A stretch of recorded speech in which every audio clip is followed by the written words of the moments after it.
পাশেই মায়া ডাকে বউ মায়া পাইলি কই? পাইলি কই মানে এটা কেমন কথা দাদি? আগে তুমি চেহারাটা দেখো, আমার বউটার ভালো মতন দেখো, তারপর তুমি আমার প্রশ্ন করো আমি কই পাইছি না পাইছি, তাই না? ওই সময় ঘুমটাটা খোলো। ও ভাই তুই দেখি আসমানের পরি ধরে নিয়ে আইছো। আচ্ছা আব্বা, আরে গ্রামের বাসে কি কয় তুই নাকি বিয়ে করে নিয়ে আসিস? এই আব্বা, আসসালামু আলাইকুম আব্বা।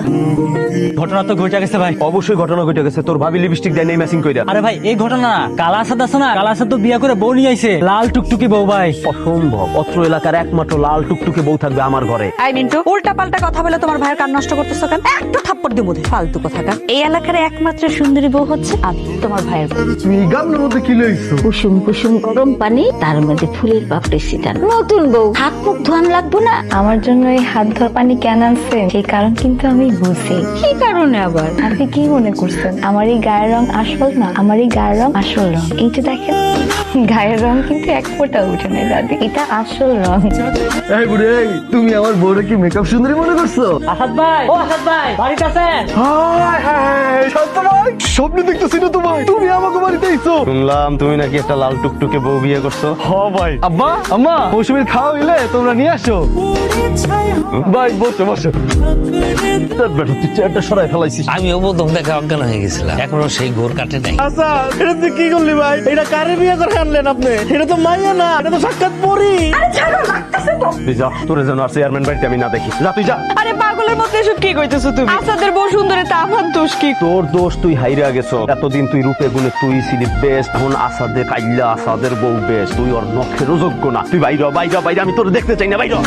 বৌমা তোমার কি মন খারাপ? না আম্মা, আমি ঠিক আছি। না একদম ঠিক নাই, মুখ দেখে মনে হইতাছে আসমানের কোনায় মেঘ জমছে। আপনাকে বাড়ি থেকে গ্রামের লোকজন এইভাবে আইসা বেডরুমে ঘুমায় থাকে? না কখনো না, ওরা তো এই প্রথম আসলো, ওরা আসাতে আমরা কিন্তু অনেক খুশি। কেন খুশি লাগবে কেন? বেডরুমে আইসা বাড়ির বাইরের লোকজন ঘুমায় থাকলে খুশি হওয়ার কি আছে? খুশি হয়েছে এই কারণে, আমার আসাদের লগে কখনো কেউ কথা কইতো না, আমার আসাদের লগে কেউ কখনো খেলতো না, ওরা একলা একলাই খেলতো। আমার আসাদি স্কুলে একা যাইতো, নদীতে গোসলও করতো একা, আর একাই খেলতো।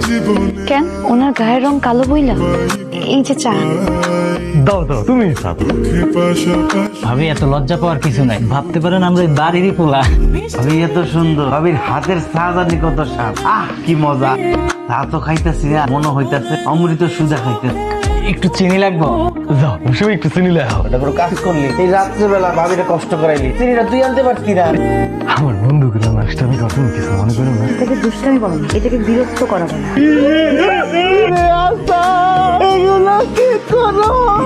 আমি জানালা বন্ধ আছে কিনা আগে চেক করে নিয়ে।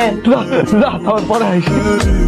তুই এখন আমার বাড়িতে যাস নাই? তুই আমি তোমার ছেড়ে কই যাবো বলো? যাওয়ার জায়গা না থাকলে তুই তোর বাপের বাড়ি যা। তুই সব তুমি কিন্তু আমার ভালোবাসা 30 লাখ টাকা কাবিন দিয়ে বিয়ে করছো। লাগলে আরো 30 লাখ খরচ করো, তোরে ডিভোর্স দিয়া কাবিনের 30 লাখ তোরে দিয়ে দিমু, আর এই জায়গা জমি বেচা 50 লাখ টাকা খরচ কইরা ওই টাইল্লা আসাদের সুন্দরী বউ আমি বিয়ে করবো। আরেকজনের বিবাহিত বউরে বিয়ে করতে চাও, তোমার লজ্জা করে না? না লজ্জা করে না, তোর যদি বেশি লজ্জা করে তুই যা তোর বাপের বাড়ি কইরা থাক। যা সর এখান থেকে, যা। তুই ওই আসাদের বউ নখেরও যোগ্য না, যা বাইরে। চাস না কেন? গুড মর্নিং ভাবি, আইসা বসছি। আরে বন্ধু ইকবাল, তোরা আমাকে বাড়িতে এত সকালে?